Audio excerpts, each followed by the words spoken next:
Chapter 15, Southern Sudan, 2009. Even though the water spraying out of the borehole was brown and muddy, some of the little boys wanted to drink right away, but their mothers held them back. The men kept on working with the drill. Their leader talked to Naya's uncle and father and some of the other village men. Later, Depp explained things to her. "Don't worry," he said. "The water is muddy because it is still mixed with the old water that they were using from the pond.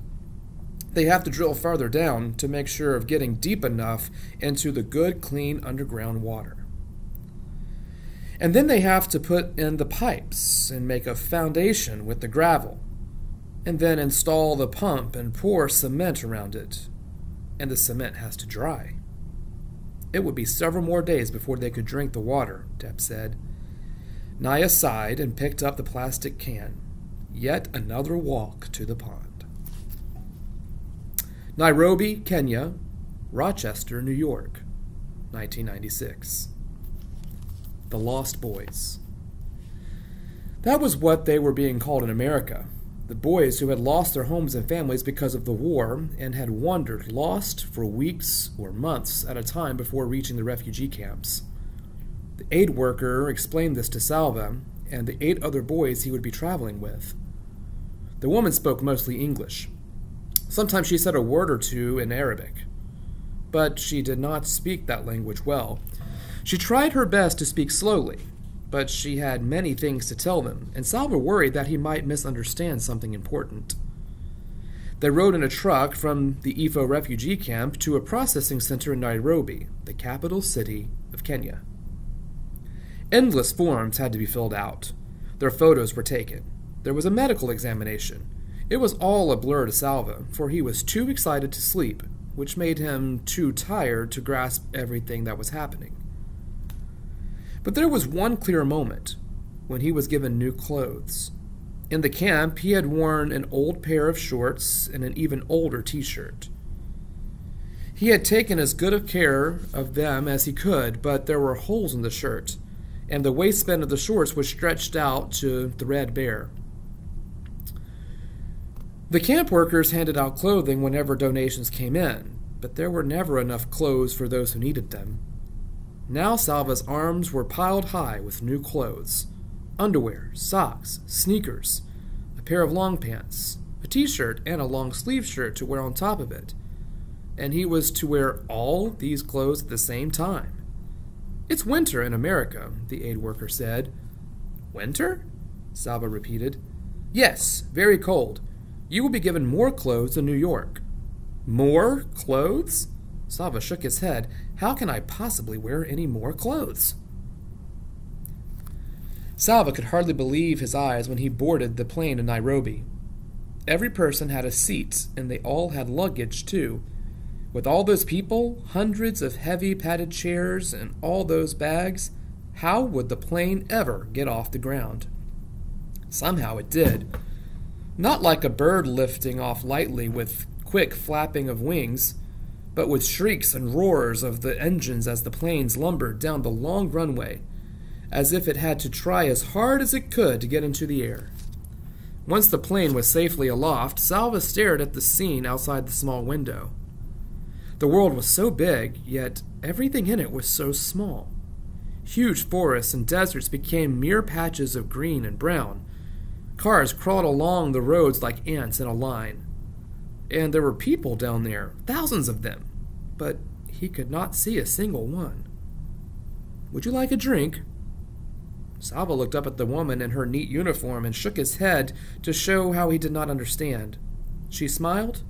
"Coca-Cola? Orange juice?" "Coca-Cola." Long ago, Salva's father had once brought a few bottles of Coca-Cola back from his trip to the market. Salva's first taste had been startling, all those bubbles jumping around in his mouth. What a rare treat it had been. "Coca-Cola, thank you," Salva said, and with each sip he remembered his family passing the bottles from hand to hand, laughing at the tickly bubbles, sharing and laughing together. The journey to Salva's new home required not one, not two, but 3 planes. The first plane flew from Nairobi to Frankfurt, in a country called Germany. It landed with an alarming thump, then braked so hard that Salva was thrown forward in his seat. The strap across his stomach caught him hard. He took a second plane from Frankfurt to New York City.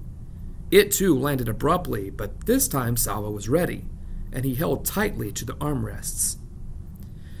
In New York City, the aid worker led the boys to different gates. Some would be making the final leg of their trip alone, while others were in groups of 2 or 3. Salva was the only one going to Rochester. The aid worker said that his new family would be waiting for him there. On the plane to Rochester, most of the passengers were men traveling on their own, but there were some women too, and a few families, mothers and fathers and children. Most of the people were white, beginning at the airport in Frankfurt. Salva had seen more white people in the last few hours than he had seen before in his whole lifetime.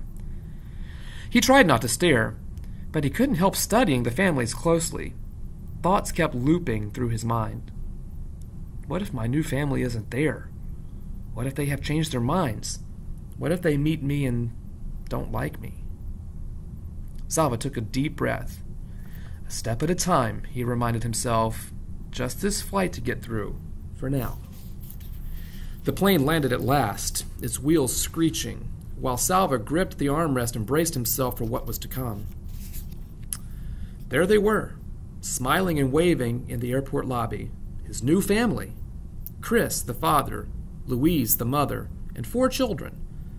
Salva would have siblings just as he had before. He felt his shoulders relax a little on seeing their eager smiles.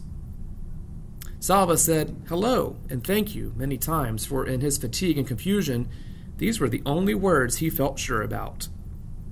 He could not understand what anyone was saying, especially Louise, who spoke so quickly that at first he was not sure she was even speaking English. And yes, they did have more clothes for him. A big puffy jacket, a hat, a scarf, gloves. He put on the jacket and zipped it up. The sleeves were so bulky that he felt as if he couldn't move his arms properly. He wondered if he looked very foolish now, with his body and arms so fat and his legs so thin. But none of the family laughed at him, and he soon noticed that they were all wearing the same kind of jacket. The glass doors of the airport terminal slid open. The frigid air hit Salva's face like a slap. Never had he felt such cold before. In the part of Africa where he had lived all his life, the temperature rarely dropped below 70 degrees. When he inhaled, he thought his lungs would surely freeze solid and stop working. But all around him, people were still walking and talking and moving about. Apparently, it was possible to survive in such cold temperatures, and he now understood the need for the awkward padded jacket. Salva stood still inside the terminal doors for a few moments. Leaving the airport felt like leaving his old life forever. Sudan, his village, his family. Tears came to his eyes, perhaps from the cold air blowing in through the open doors. His new family was already outside. They turned and looked back at him. Salva blinked away the tears and took his first step into a new life in America.